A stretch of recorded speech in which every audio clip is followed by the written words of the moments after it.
What's up, guys? What's going on, man? I am Paul. This is Pauline Theology's daily devotional, and we are going through the book of John. This is with Trust in Jesus Ministries.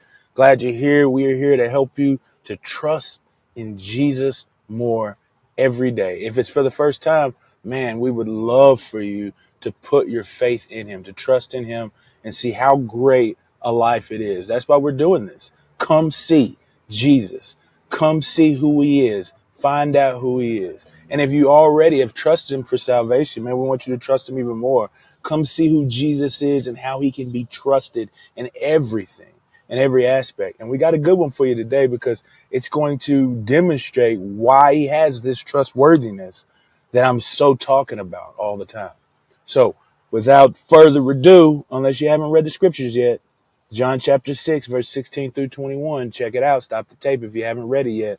We're going to discuss the questions afterwards. But if you have, man, we're going to dive right on into it, man. So what's going on? Well, we have got past the part where there was the large crowds that came to Jesus. And then we came to the part where they wanted to take Jesus and make him king, man, by force, like you can force God to do anything. And then now we see where the disciples went. As Jesus went up to the mountain on his own, we're seeing what happened to the disciples now. It says that they got into a boat. It was dark. They were waiting for Jesus. And Jesus didn't come yet, so they just got on the boat and they went to Capernaum, or they were headed to Capernaum.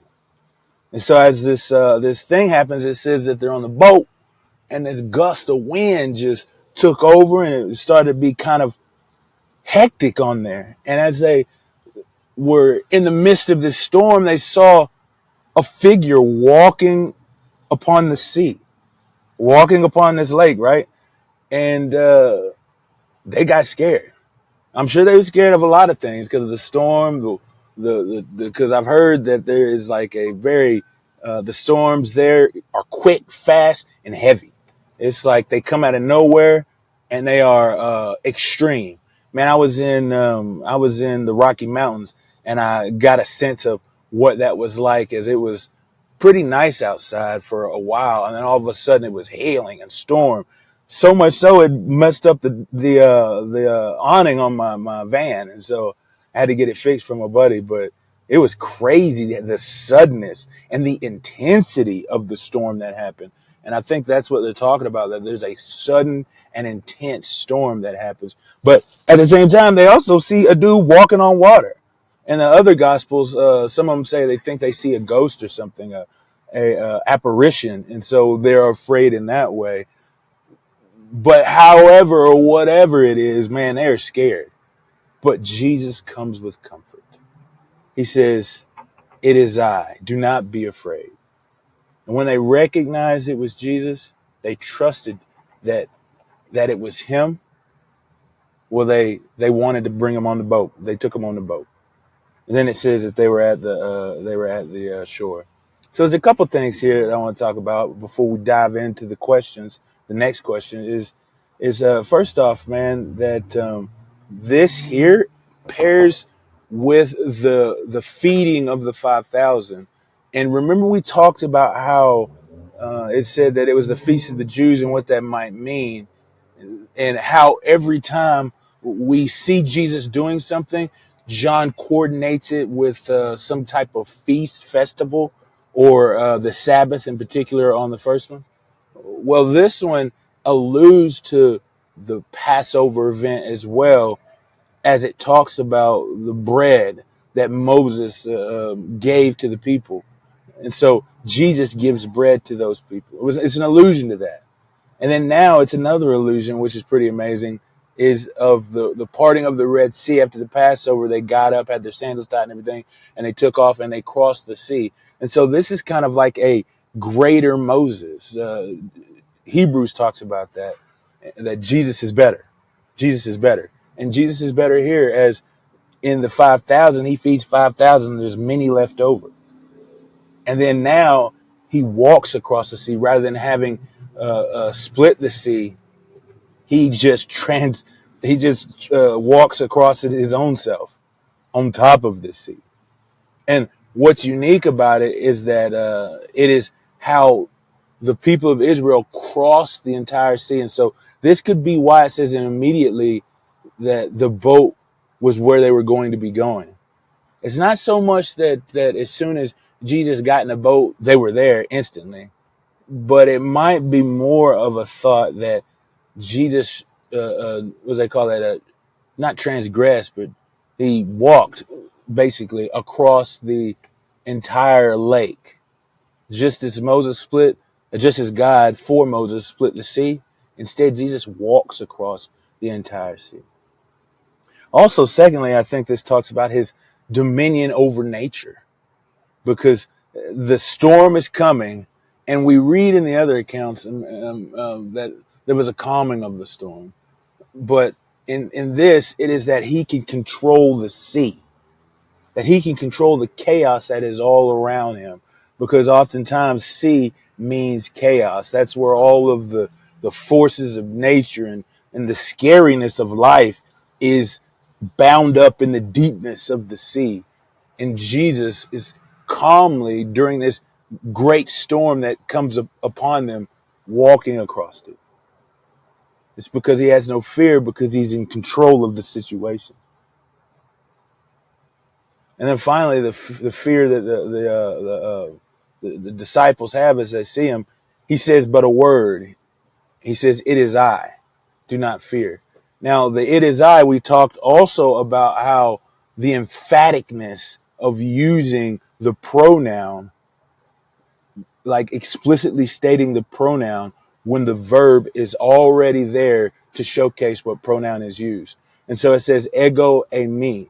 Now, the disciples, as we read this, the disciples and what they understood him to say ego eimi, me phobeste, which means it is I, do not be afraid, probably is understood as just I think they call it like just a way of saying it is I.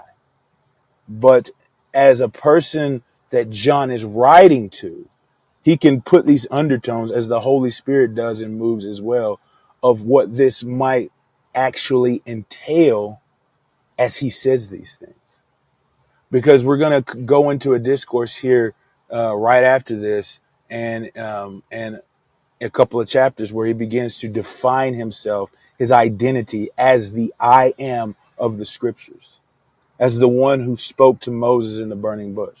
And again, that allusion to Moses again is about this, with that Passover and him being greater than Moses, as seeing him walking across the sea instead of splitting it, or feeding the 5,000 with his hands instead of God coming, bringing it down from heaven. We're going to see more of those things that Jesus is going to portray. But here it could mean as well a definition of who he is, a defining of himself as he reveals himself. He says, it is the I am. I am. So do not fear. That's powerful, man. That'd be powerful. So, what does this say about God? Well, what it says is that God is the sovereign controller over all creation, that he is the one who holds all things in his hands, that nothing can be done apart from him and his desire. God is the sovereign controller of creation. What's this say about man? It's, man, we should find comfort in the presence of the great I am and receive him. We should find comfort in the presence of the great I am. When the disciples knew that it was Jesus and he proclaimed himself to be the I am, the one who spoke from the burning bush, if we see it as this way, they received him into the boat. They desired to receive him. That's what it says. They wanted to receive him because they knew that that is where they was going to find their comfort and their peace. So how do we apply these truths to our lives? Well, we need to surrender the fears and the struggles to the one who rules all creation. See, I talked about how earlier, which in every episode, I hope that we learn more about who Jesus is, and it helps us to trust in him more. But specifically, man, we see he is the sovereign Lord of all creation. And that when we are near him or in his presence, that we can find comfort and peace from all fears. And so this is just one that is explicit in the manner of saying, man, just surrender your fears and your struggles to him when the storms of life hit you.